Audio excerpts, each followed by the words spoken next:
Hi guys, it's Teresa. Welcome back to my channel.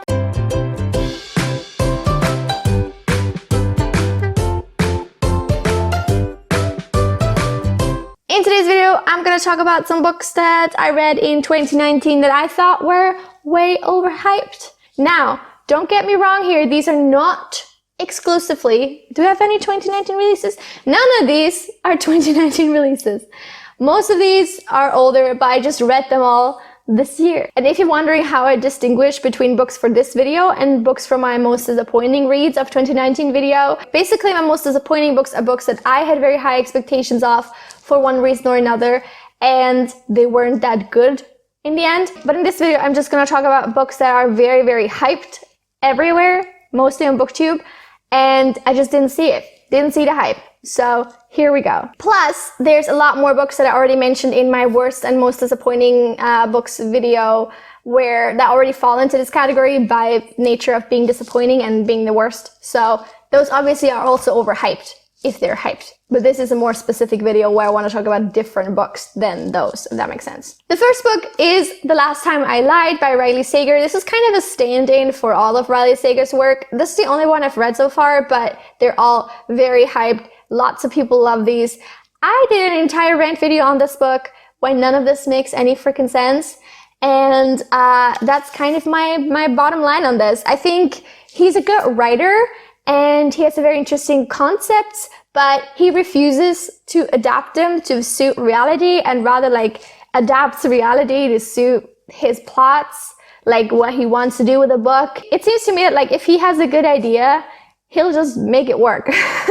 And if it doesn't work, then he just like goes with it anyway. This book follows a woman who like goes back to the camp that she used to be in as a camp counselor, but back then 2 of her friends or 3 of her friends ended up disappearing, and she accused like the son of the owner of the camp of doing something to them. So there's like a lot of awkwardness there. She just kind of goes back there and starts to try to work out what happened. I honestly wish I had enjoyed this book more. I wanted to enjoy it more, and there were definitely some like plot twists that took me aback, but it just isn't that good of a thriller, especially once you start digging a little bit deeper and asking some questions. I actually just realized I have like 3 thrillers on this list. The next one is kind of a thriller, at least.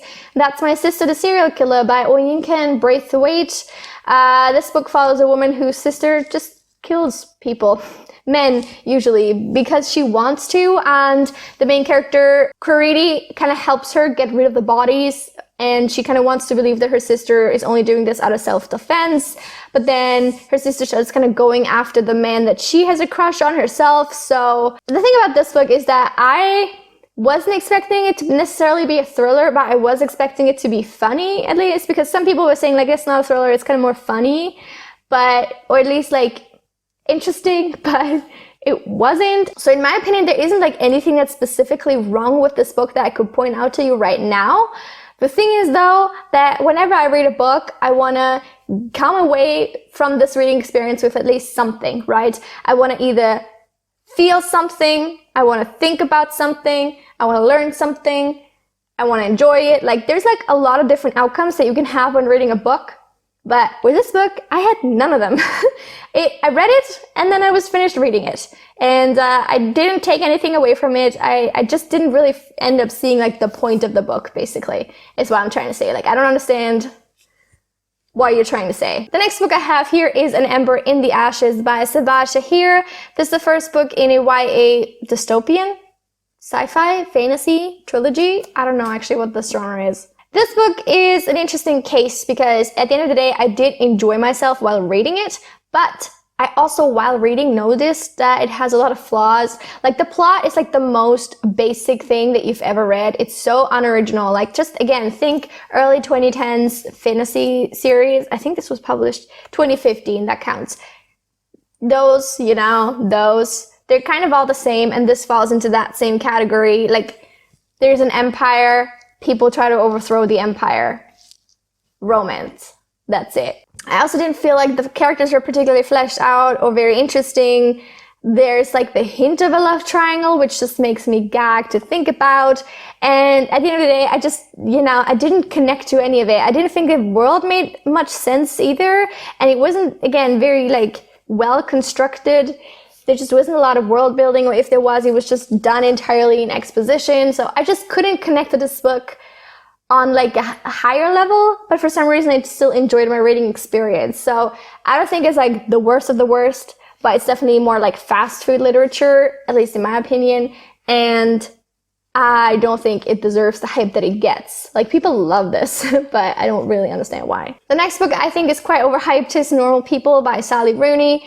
This is a story of a young boy and a young girl, well, they're teenagers, and they're from different worlds basically, because she's poor, she's rich, he's poor, she's unpopular, he's very popular, and they start dating, and it just follows their relationship over the course of basically like several years, like all throughout college. The main issue I have with this book is that it's very frustrating because the characters don't learn anything, they don't grow as people, they just keep having their drama continuously and nothing changes. Again, I don't know what I'm supposed to take away from this. This is a big issue I have with a lot of books. It's like, what are you telling me here? What are you trying to have me feel or have me do after reading this? Because there isn't anything really, except in this case, I'm frustrated, but not much else. Second to last, I have The Martian by Andy Weir, which I hated Artemis by him last year. I did a rant, talked about this book a ton, how bad it is, but The Martian has different issues. The Martian is just really long-winded. This book obviously follows this one guy who's stranded on Mars and has to survive, but it's so detailed on the science, and like he talks to no end about like growing his crops and this and that. And honestly, I just started skim reading some of those parts because I didn't care. And also just don't think Andy Weir is a particularly good writer, especially when it comes to characters. I just didn't connect to any of them. They all just feel like cardboard cutouts, or like kind of an alien's vague idea of what a real human looks like. I don't know. I just don't like his writing. I don't like his books. If you want to read this for the science, I guess you could. I don't know how accurate the science is. I'm not a scientist. Like, if you're gonna write a whole book about one character that's basically in mortal peril for the entire story, you gotta have to make me care about him in some way, shape, or form. Otherwise, it just doesn't work. Like, that's the point, isn't it? Like, to me at least, that would be the point. Like, I want to worry for his life, but when I don't care about him, I don't. Sorry, maybe I'm cold-hearted, but I don't. I've heard that the movie is a lot better though, so I'm definitely gonna check that out. And I can imagine, like, you as an actor, you can imbue the character with life that the author hasn't, at least. And then the last book that I think is very overhyped this year was An Anonymous Girl by Greer Hendricks and Sarah Pekkanen. What sound did I just make? I don't know. Actually, I think this is a 2019 release, isn't it? Yes. Okay, we have one 2019 release that was overhyped this year. Yay. This book follows a psychiatrist and a woman who kind of falls accidentally, not so accidentally, into partaking in one of her studies, and the two develop like a weird non-professional relationship. And honestly, it's supposed to be a thriller. I didn't find it particularly thrilling. I didn't find it very interesting. I didn't care about the characters. And I'm just so sick and tired of thrillers that are built on the basis of a psychiatrist becoming obsessed with someone, or like using just like psychiatry as like this thing that is kind of inherently scary or something. I don't understand. I don't get it. I mean, yeah, I don't know. Didn't like it. Didn't think it was very good. Didn't think it was well written. I just really didn't care about much that happened. And then the ending is just like, ugh, why? None of this even makes particularly much sense, or, you know, makes me care more about anything that happens. So that's kind of that. And that's it. Where I'm going to end today's video. I hope you guys enjoyed this video. Let me know which books you read this year that were way overhyped in your opinion. Leave them in the comments, and I'll see you back very soon for another video. Until then, have a lovely week.